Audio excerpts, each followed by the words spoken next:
All right, let's continue to read. I'm going to read from this book as long as I can. I think I have to return it soon, just to keep an archive of some of these books and some of this material.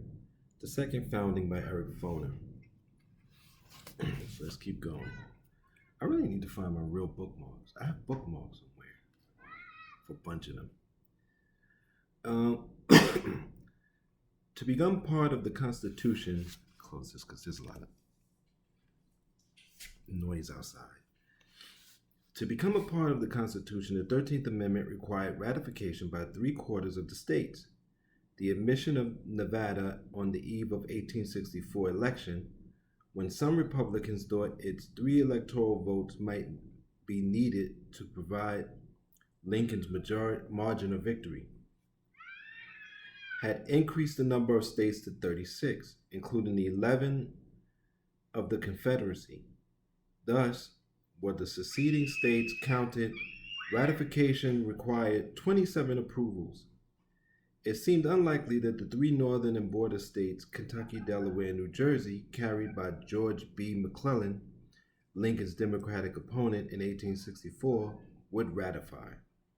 On the other hand, by early 1865, 7 former slave states had abolished slavery by statute, constitutional amendment, or popular convention.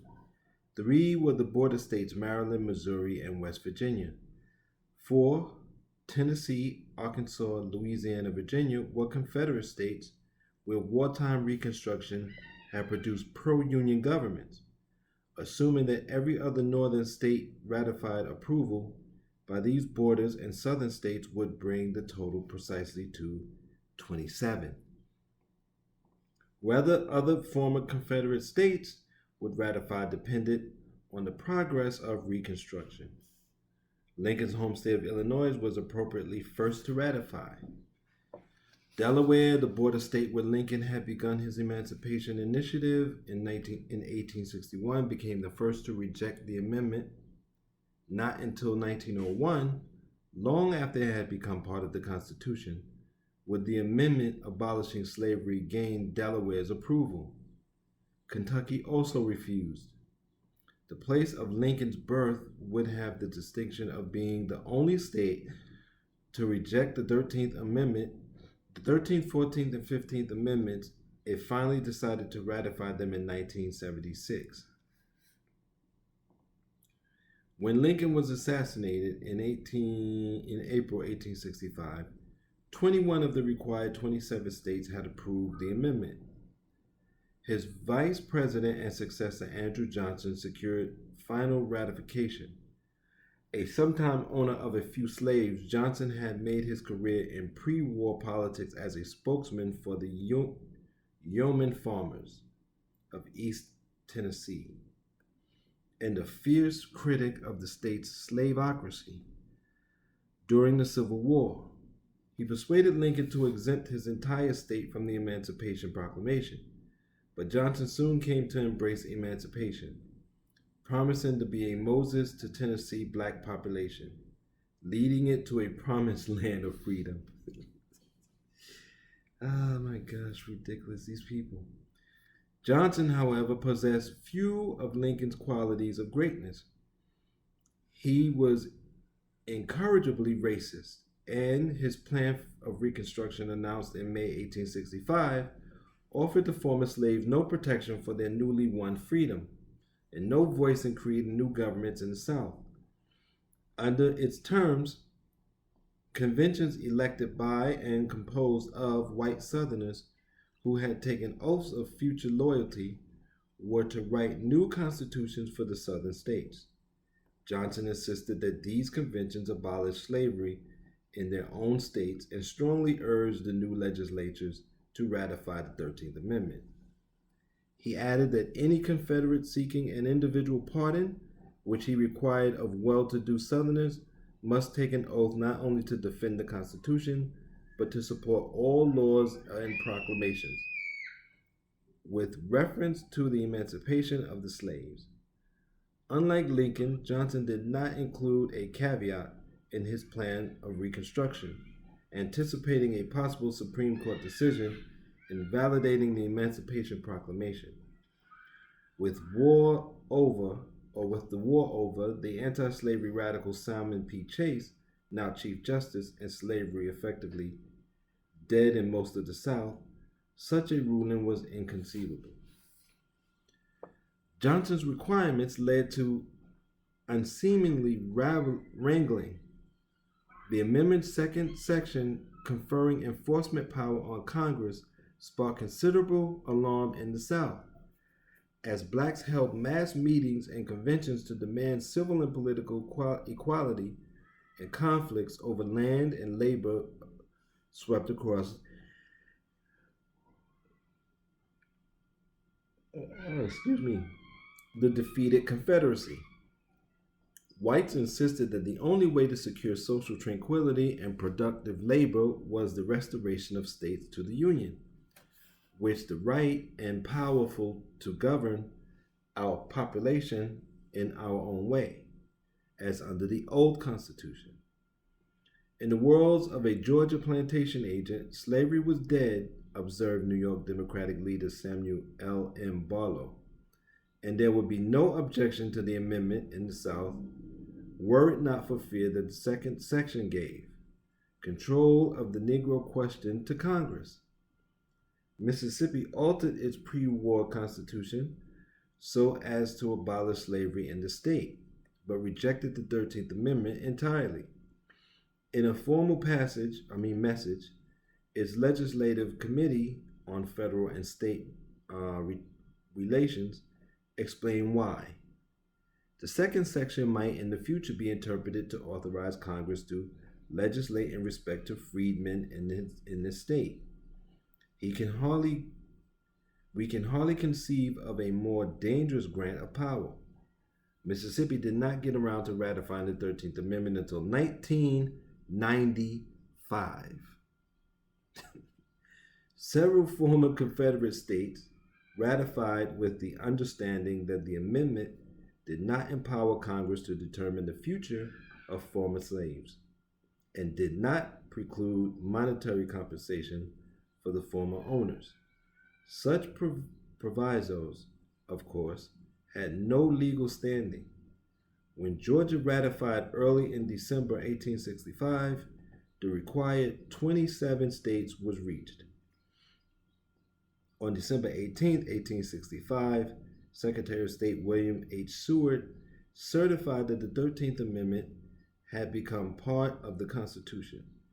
That date, the final end of slavery throughout the United States, proclaimed the New York Times, will be forever memorable in the annals of the Republic. In fact, black communities long celebrated January 1st, the date of the Emancipation Proclamation, instead. Some still mark Juneteenth, commemorating June 19, 1865, when the Union General Gordon Granger, having arrived in Texas the previous day, proclaimed the end of slavery there. In 1948, at the urging of President Harry S. Truman, Congress established February 1st, the anniversary of Lincoln's signing of the text of the 13th Amendment, as National Freedom Day, and some communities continue to commemorate that holiday. But December 18th has long been forgotten. The one question of the age is settled, declared Congressman Cornelius Cole of California. But if the 13th Amendment resolved one question, the fate of slavery is opened. A host of others. The amendment, said Senator Henry Wilson, would obliterate everything connected with slavery or pertaining to it. Was this possible? Plantation slavery was a total institution, a foundation of comprehensive systems of labor, politics, and race relations. Let me read that again. Plantation slavery was a total institution and foundation of comprehensive systems of labor, politics, and race relations. In the House, James F. Wilson described slavery as an aggregation of enormities, which would fall along the right to property in man, the racial inequality inseparable from slavery, the structure of political and economic power based on slavery. What did it mean to be a free person in a post-slavery America? The amendment inevitably raised these issues, but no clear answer emerged from the congressional debates. Questions of the consequences of emancipation, said John F. Farnsworth of Illinois, would be settled in the future by justice and expediency. Nonetheless, Democratic attacks in the spring of 1864 and again in early 1865 had forced Republicans to try to delineate the basic rights that belong to all Americans. Rights slavery had denied and emancipation would restore. A discussion that continued throughout post-war Reconstruction